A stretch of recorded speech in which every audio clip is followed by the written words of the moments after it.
Hello, I'm Philip Michael Thomas, and welcome to Treasure.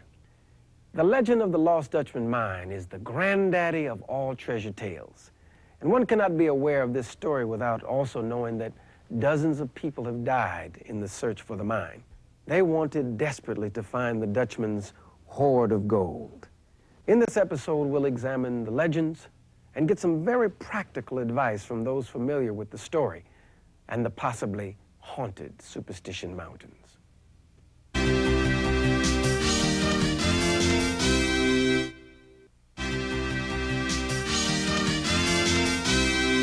About 35 miles east of Phoenix, Arizona, the huge uplift of the Superstition Mountains rises abruptly from the desert floor.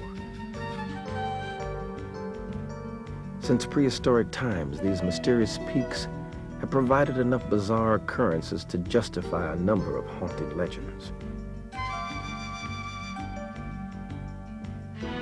One such tale is of gold lust, greed, and murder.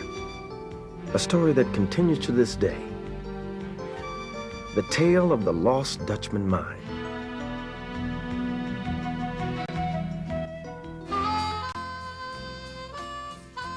It all started back in the 1870s with the appearance of a shadowy figure of a desert prospector. Although we know very little of his early background, this much we do know. His name was Jacob Walzer, and he was born in Württemberg, Germany around 1810, and was nicknamed the Dutchman by the local prospectors and miners.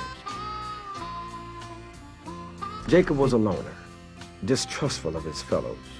He spent the majority of his time tending his hoard of gold somewhere in the mountains.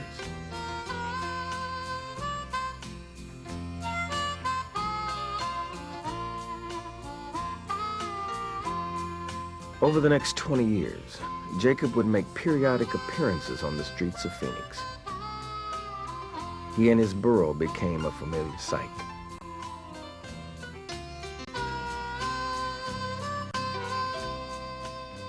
He'd come into town to sell his gold ore and purchase needed supplies for his hidden mountain camp.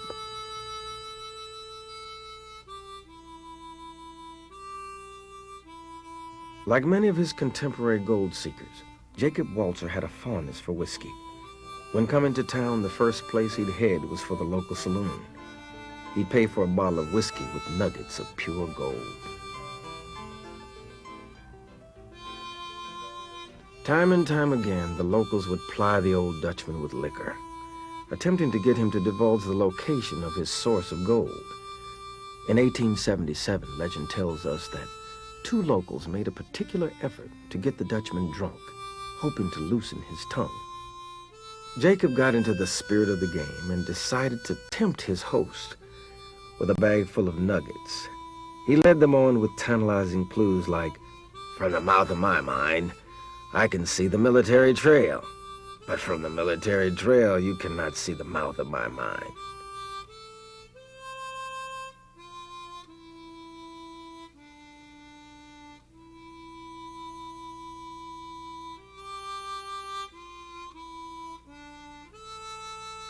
The next morning, he went to pick up needed tools and supplies for the long trip back to the Superstitions.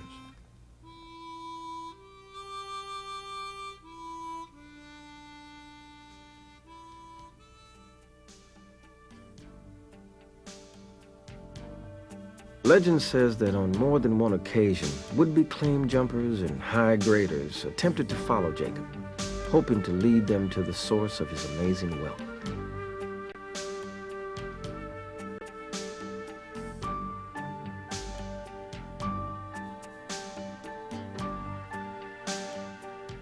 These two had convinced themselves that they could surely outsmart the old foreigner.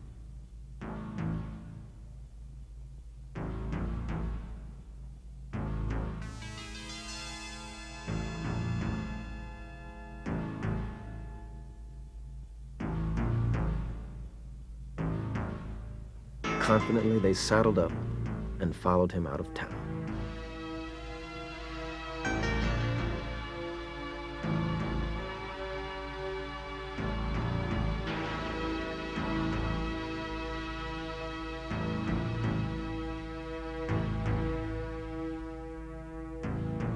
The trek from Phoenix to the Superstitions was grueling.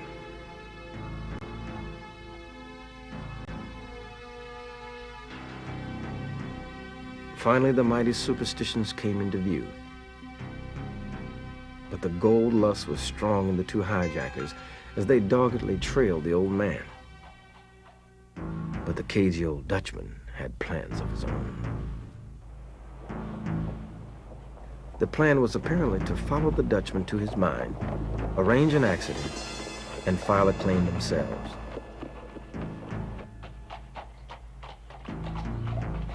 He waited until they got to a spot of his own choosing, well before they could find out anything significant about the route to his mine.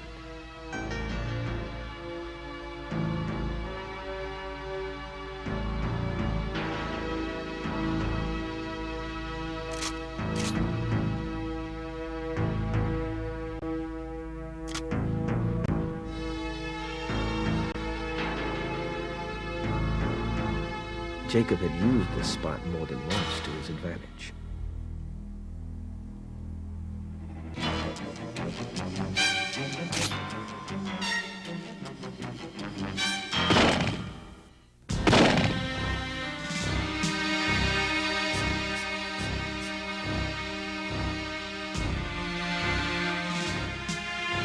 And so the story says, the old Dutchman was able to keep the location of his mine secret, if indeed it was a mine.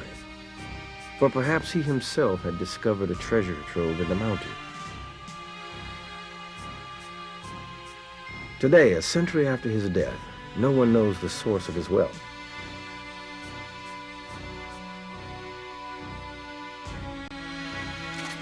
But more than one man followed him into the Superstitions.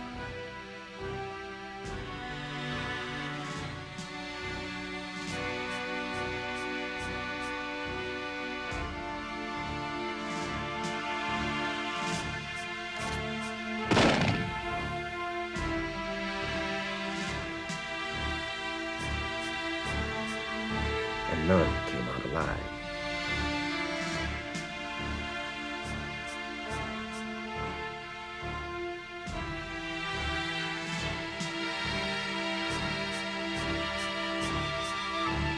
It was rumored about Phoenix and the mining camps at Goldfield that the old Dutchman had a private cemetery in the mountains.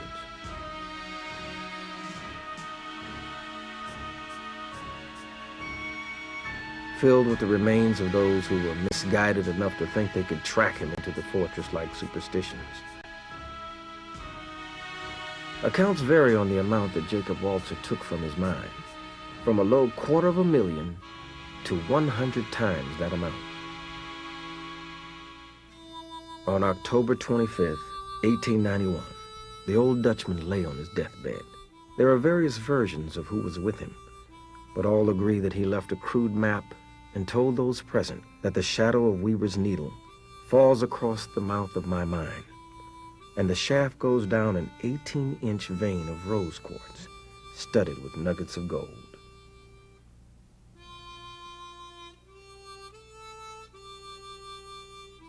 From that day to the present, gold seekers have probed the Superstitions, searching for the lost Dutchman mine.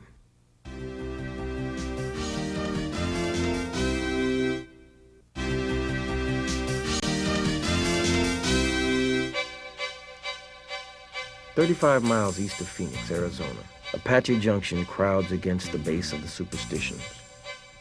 Here modern-day searchers come to separate truth from fiction. Did Jacob Walzer really exist? The answer is yes. He is buried in the Phoenix Pioneer Cemetery, Lot 19, Grave 4.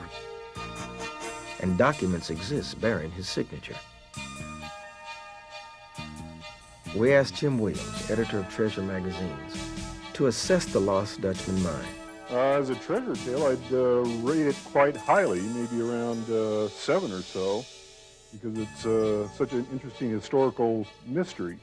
There are certainly numerous theories. One is that the Dutchman happened upon a cache of gold left by some Mexican miners. Some people say the cache was left because of a massacre, an Indian attack upon the Mexicans. The Dutchman may have happened upon that in the Superstition Mountains. Another theory is that instead of finding a cache of their gold, he found one of their gold mines, which some people have said there are as many as 8, others as many as 18. Another theory is that he wasn't actually working in the Superstitions themselves. He was working in a plain below the Superstitions around an area now called Goldfield, which there is documentation to show that quite a bit of gold has come out of that area. And the idea is that the Dutchman was high-grading it out of some of those mines, and then to throw off suspicion was hauling his gold through the Superstition Mountains, coming out the other side.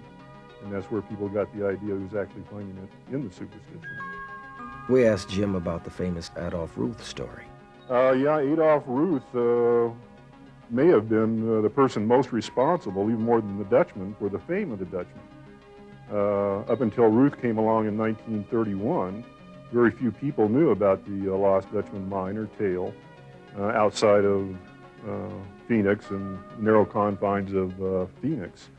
Adolph Ruth left his Washington, D.C. home on May 4th, 1931, and made his way to Phoenix, Arizona.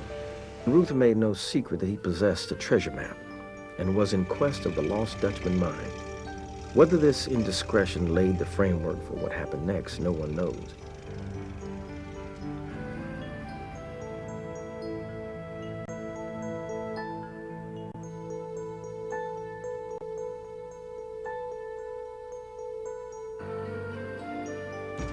We do know that on June 13, 1931, Ruth packed into the Superstitions at the wrong time of the year. For by June, temperatures can reach 110 degrees in the shade, and sources of water are few and far between. But like treasure hunters before and since, Ruth defied the obstacles of nature and set out to find the fabulous lost Dutchman mine.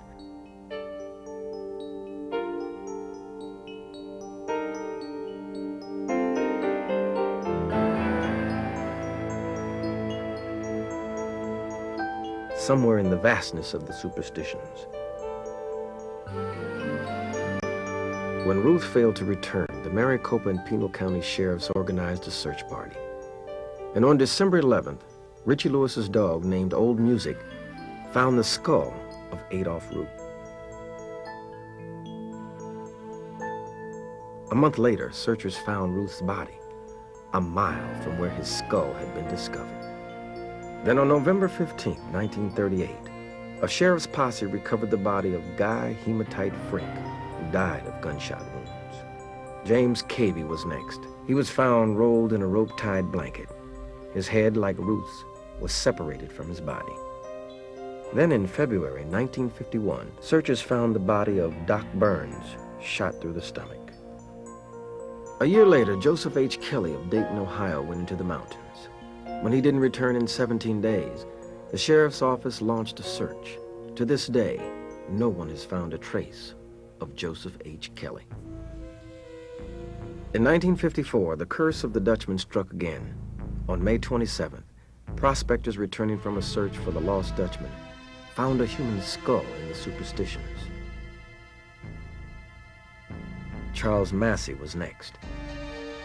On February 25th, 1955, his body was found, shot square between the eyes with a heavy caliber rifle.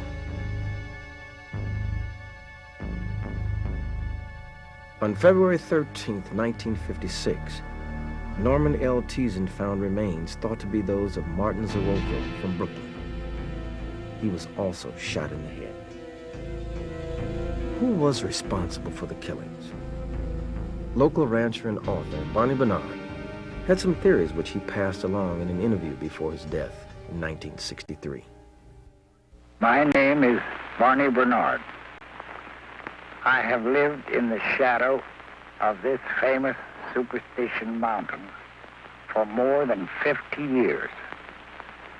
During that time, it has been my misfortune to accompany the posse and help to bring out the bodies of 15 prospectors who have been killed in their search for this fabulous, wealthy, lost Dutchman mine. Who the killers are, we do not know. We do know, however, that the Apache claim that this gold was put there by the thunder god of the mountain for them to use only in time of need. We also know that there is never a second when there aren't at least 2 Apache on guard. Ron Feldman was another who succumbed to the lure of fabulous wealth at the end of the trail leading to the lost Dutchman mine. So he packed up his car, talked his brother into going with him, and headed for Arizona to hunt for the Dutchman. Beginning in 1968, I started the OK Corral Stables in Apache Junction. And my little burro here and my horses, we started taking other prospectors into the Superstition Mountains. And it kind of grew from there. And now, today, I'll bet you we take about 98% of all lost Dutchman hunters and treasure hunters. I think Weaver's Needle as being the focal point of the Superstition Mountains, and especially back when I came down here, most people thought that the needle was the center of a 5-mile diameter of where the lost Dutchman was to be found, myself included. At this point, I don't think so anymore. But back in the 50s, 60s, a lot of people thought Weaver's Needle was the landmark that you had to go through. Well, back in the 1950s, when I worked for the Barclay Cattle Company, I had the experience of meeting Celeste Jones on the trail. Actually, we all call her Maria. And I was making about $50 a month chasing cows up there, and met her along the trail. And she offered me $15 to pack a couple cases of dynamite up to the top of the mountain for her. And I agreed to it, because that's pretty good money in those days. And as I packed that dynamite up, as she walked along behind the pack animals, she started telling me about her setup up there at Weaver's Needle. She's telling me, oh, we definitely have gold, and the whole needle itself is just solid gold, the core of it. We're digging a tunnel in near the top of it. So we went on up to the top of Fremont Saddle there, and she told me so much, and kind of, you know, I got really interested in her story, just as a story goes. And so I decided to go ahead and pack the dynamite over to her camp, which was about another mile. Got into her camp, and it was about 3 o'clock in the afternoon. And she offered me some coffee, and her 2 helpers there, one of them was old Louie and another guy by the name of Pops. And they started telling us about their dream, that they knew there was gold up there in the needle, and as soon as they got that tunnel in, they'd be into it. And through the years that she worked over there, from 1949 to about 1962, she got in some problems with another prospector by the name of Edgar Piper. Well, Ed Piper was a apple farmer that had come down from Idaho into the Superstitions about 1952.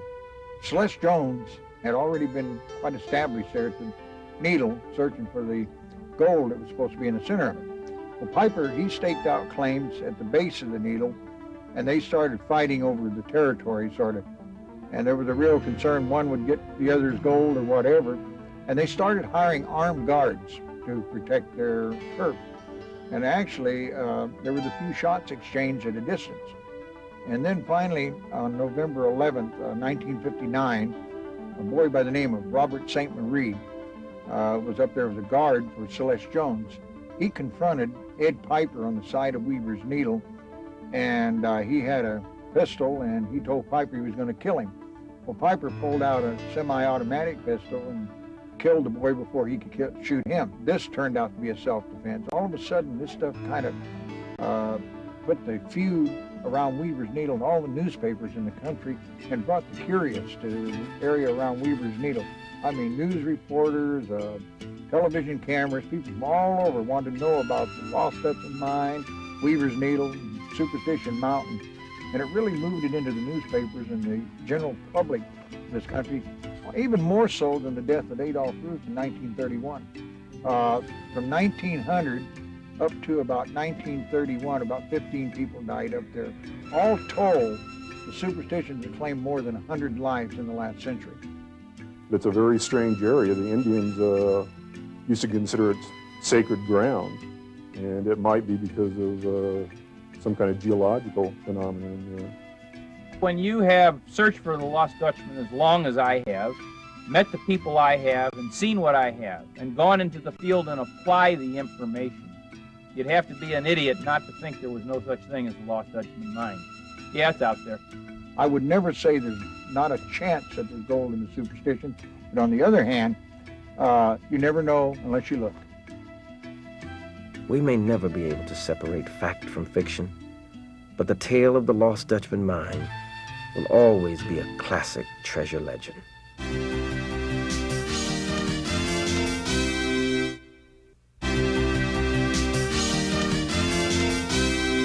If you decide to go searching for the Dutchman's gold, please heed the warnings. We know that the legends will endure, but we'd like that to be without adding to the death toll. Until next time, I'm Philip Michael Thomas, and thanks for joining us on Treasure. Promotional consideration provided by Best Western International, the world's largest independently owned and operated lodging chain.